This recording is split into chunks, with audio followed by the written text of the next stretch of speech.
आज हम आपको प्रभु यीशु मसीह के दास का एक ऐसा सामर्थी प्रचार सुनाने जा रहे से सुनकर सचमुच ईसाई विरोधियों ने बपतिस्मा ले लिया। जब आप उस प्रचार को सुनोगे तो प्रभु यीशु मसीह आपकी परिस्थितियों को बदलेंगे। इसलिए आप सभी उस प्रचार को जरूर सुने। आप उस प्रचार को सुन सकते हैं। होगा जो हमारा विरोध करते हैं, जो यीशु मसीह को बुरा भला बोलते हैं, वो हमारे दुश्मन नहीं हैं।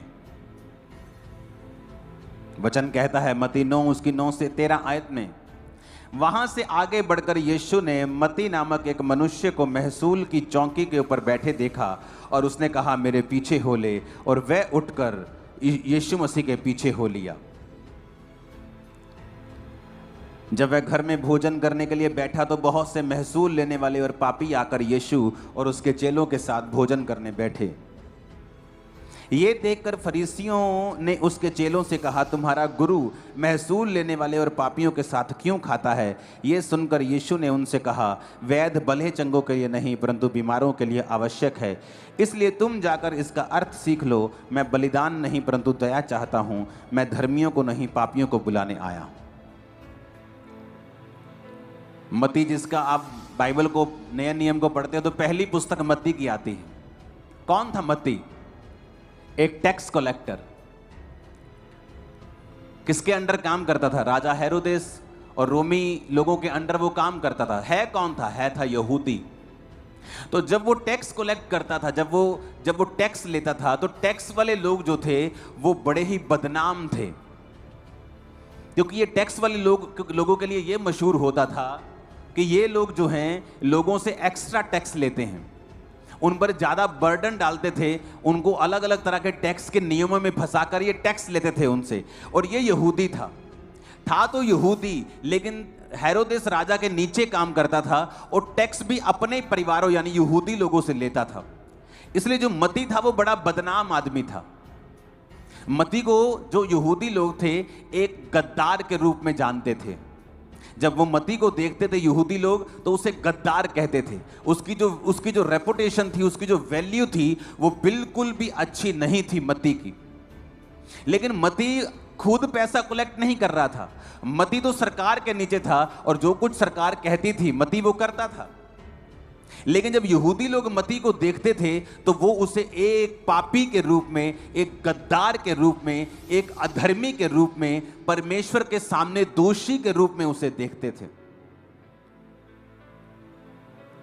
लेकिन मत्ती का कोई कसूर नहीं, क्योंकि मत्ती अपने लिए पैसा कलेक्ट नहीं कर रहा। मत्ती को जो सरकार कह रही है वो मत्ती कर रहा है। तो मत्ती का जो हार्ट था, जो कंडीशन थी, वो इस तरह से जैसे किसी का दिल पीस दिया गया हो और आत्मा पीस दी गई हो। था तो वो बड़ी ऊंची पोजीशन के ऊपर, लेकिन उसके दिल में भी शांति नहीं थी, क्योंकि वो जानता था कि वो अपने ही लोगों को लूट रहा है। अपनी लाइफ से वो सेटिस्फाइड नहीं था। बहुत से लोग आप देखते हो बड़ी ऊंची पोजीशंस के ऊपर होते हैं, अफसर होते हैं, बड़े बड़े सरकारी अफसर, बड़े बड़े दूसरे अफसर, लेकिन अगर आप ध्यान से उनकी जिंदगी को देखें, जब आप उनसे मिलेंगे, वो अपनी जिंदगियों से सेटिस्फाइड नहीं होते, क्योंकि वो सरकार के कामों को करते हैं, बड़ी चीजें अच्छी बुरी कर रहे होते हैं। लेकिन जीसस ने मत्ती से नफरत नहीं की। जो लोग मत्ती को कह रहे थे, यीशु मसीह ने मत्ती को वैसा नहीं कहा। तो जीसस ने कहा, जब जीसस ने उसको बुलाया कि मेरे पीछे आ जा, क्या अगर मत्ती को खुश होता, मगर मत्ती अगर अपने जीवन से सेटिस्फाइड होता, मैं आपको गारंटी देता हूं वो परमेश्वर के पीछे कभी नहीं चलता। मत्ती अपनी लाइफ में वैक्यूम फील कर रहा था, अकेलापन फील कर रहा था, एक दोषीपन की भावना भी उसके अंदर थी, सेटिस्फाइड नहीं था अपनी जिंदगी से। और इसलिए जब जीसस क्राइस्ट ने कहा मेरे पीछे आ जा, वो अपनी सरकारी नौकरी को, जो उसको कितने लाखों रुपए आज के हिसाब से देती होगी, उसको लात मारकर वो परमेश्वर के पीछे एक सेकंड में हो गया। कारण क्या था? यही कारण, जब वो पीछे हो गया तो जो टैक्स कलेक्टर है उसके दोस्त भी वैसे ही होंगे।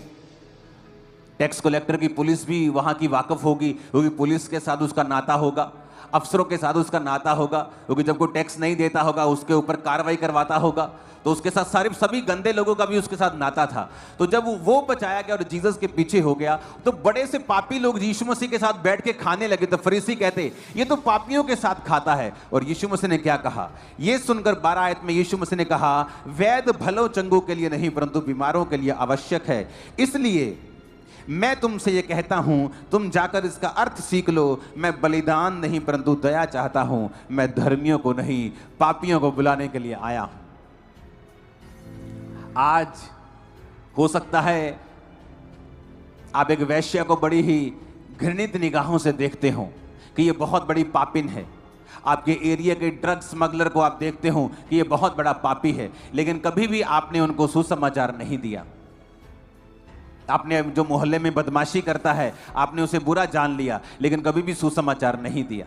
जब आप इन लोगों के पास जाएंगे, इनकी संगति करने के लिए नहीं, जो ये करते हैं उसका आनंद उठाने के लिए नहीं, बल्कि जो यीशु मसीह ने उनके लिए किया है उनको बताने के लिए, आप नोटिस करेंगे कि जो लोग सबसे बड़े पापी हैं, यीशु मसीह के पीछे सबसे ज्यादा और सबसे स्पीड के साथ वो चलना शुरू कर देंगे जैसे ही आप उनको वचन देंगे। आपको लगता है ये रिश्तेदार तो बहुत गंदा है, ये तो बड़े गलत पैसे कमाता है, ये तो बहुत ही खराब आदमी है। आप देखेंगे वही बंदा सबसे पहले यीशु मसीह को मानता है। क्यों? क्योंकि जब वो खराबी करता है उसके दिल में एक बेचैनी होती है, क्योंकि जो व्यवस्था है वो विश्वासियों और अविश्वासियों दोनों के लिए है। जो नियम बना है वो सारे जगत के लिए बना है। जब वो बुरा काम करते हैं लेकिन उनको मालूम नहीं होता वो बुरे काम में हैं, वो अपने माता पिता की आज्ञाओं को नहीं मान रहे होते, वो समाज के साथ अन्याय कर रहे होते हैं, विधवाओं अनाथों के साथ अन्याय कर रहे होते हैं, लेकिन उनको मालूम नहीं होता वचन। वो जितने बुरे होते हैं उतनी बड़ी बेचैनी उनके दिल में होती है, उतना ज्यादा वो संघर्ष अपने परिवार अपने सेहत में कर रहे होते हैं। और जैसे कोई व्यक्ति उनके पास जाके वचन देता है, जैसे एक विश्वासी उनको वचन देता है कि प्रभु यीशु मसीह तुझे प्यार करते हैं, आजा परमेश्वर के पीछे। खुदा के वचन में लिखा हुआ है, मैंने जगत के पापियों को, मैंने जगत के निर्बलों को, मैंने जगत के तुच्छों को, मैंने जगत के गरीबों को, मैंने जगत के व्यर्थ लोगों को चुन लिया ताकि जो अपने आप को बहुत कुछ समझते हैं उनको मैं शर्मिंदा कर दूं। जैसे ही वो सुनता है, अच्छा परमेश्वर ने मुझ पापी को चुन लिया, परमेश्वर ने मुझे निर्बल को चुन लिया, वो परमेश्वर का पीछा करने लगता है और वचन पूरा होता है, मैं पापियों को नहीं धर्मियों को नहीं पापियों को बुलाने के लिए आया हूं। आज के बाद आप पापियों के साथ वचन शेयर करेंगे और बहुत से बड़े बड़े पापी आपको चर्च में मिलेंगे अगले 1 साल 2 साल 3 साल के अंदर। बहुत बड़े बड़े लोग जो बड़े बड़े गुनाहों के अंदर हैं आपको जीसस क्राइस्ट के सामने घुटने टेकते हुए मिलेंगे। वो बदमाश, वो लोग जो बड़ी बड़ी बदमाशियां करते हैं, इंटरनेट पे मशहूर हैं, आपको जीसस क्राइस्ट के सामने मिलेंगे। वो पाप से तौबा करके बपतिस्मा लेकर पापों को छोड़कर आपको चर्च में मिलेंगे। मैं आपको ये भविष्यवाणी कर रहा हूं। आप इस वीडियो को छोड़ के ना जाए, आप इस वीडियो को पूरा जरूर देखें। जैसा कि आपने वीडियो में देखा कैसे अपोस्टल अंकुर नौला जी ने सामर्थी प्रचार को किया और उन्होंने बताया कि प्रभु यीशु मसीह पापियों से बहुत अधिक प्रेम करते हैं। प्रभु यीशु मसीह का वचन कहता है प्रभु यीशु मसीह धर्मियों को बुलाने के लिए नहीं लेकिन पापियों को बुलाने के लिए आए हैं। और परमेश्वर का वचन कहता है हमारा परमेश्वर हर एक ईसाई विरोधियों से भी बहुत प्रेम करने वाला परमेश्वर है। कि परमेश्वर का वचन कहता है हमारा परमेश्वर खुद में ही प्रेम है। और प्रभु यीशु मसीह का वचन कहता है हमारे परमेश्वर के हाथों में सब कुछ है और हमारा परमेश्वर सब कुछ करने की सामर्थ्य रखता है। इसलिए आप सभी से हम कहना चाहते हैं आप सभी किसी भी ईसाई विरोधियों का विरोध ना करें, लेकिन आप सभी उनके लिए प्रार्थना करें। कि परमेश्वर का वचन कहता है परमेश्वर आपकी प्रार्थनाओं को सुनते हैं और आपकी प्रार्थनाएं बहुत कुछ करने की सामर्थ्य रखती है। और हमारा विश्वास है कि प्रभु यीशु मसीह हर एक ईसाई विरोधी के मनों में काम करेंगे। और प्रभु यीशु मसीह का वचन कहता है परमेश्वर ने कहा है देखो जगत के अंत तक मैं सदा तुम्हारे साथ हूँ, इसलिए तुम बिना डरे मेरे नाम का प्रचार करते जाओ। और आप सभी को हम बताना चाहते हैं आपको ये प्रचार कैसा लगा आप हमें कमेंट में जरूर बताएं। और आप सभी इस वीडियो को कम से कम एक व्यक्ति के साथ जरूर शेयर करें ताकि वह व्यक्ति आपके द्वारा प्रभु यीशु मसीह को जान सके। और प्रभु यीशु मसीह का वचन कहता है हमारा प्रभु यीशु मसीह नहीं चाहता कि कोई भी जन उस नरक की आग में डाला जाए। इसलिए आप सभी से हम कहना चाहते हैं आप सभी अधिक से अधिक परमेश्वर के नाम का प्रचार करते जाए। परमेश्वर का वचन कहता है परमेश्वर ने हमें इसी काम के लिए चुना है। और जहाँ कहीं ईसाई विरोध हो रहा है वहाँ पे आप उन क्षेत्रों के लिए विशेष प्रार्थना करें कि परमेश्वर उन मसीह लोगों को सामर्थ्य और बल दे ताकि वह बड़े ही याव के साथ हर एक ईसाई विरोधी के लिए प्रेम का संदेश दे सके और हर एक ईसाई विरोधी की जीवन में प्रभु यीशु मसीह अद्भुत चमत्कारों करे। परमेश्वर का वचन कहता है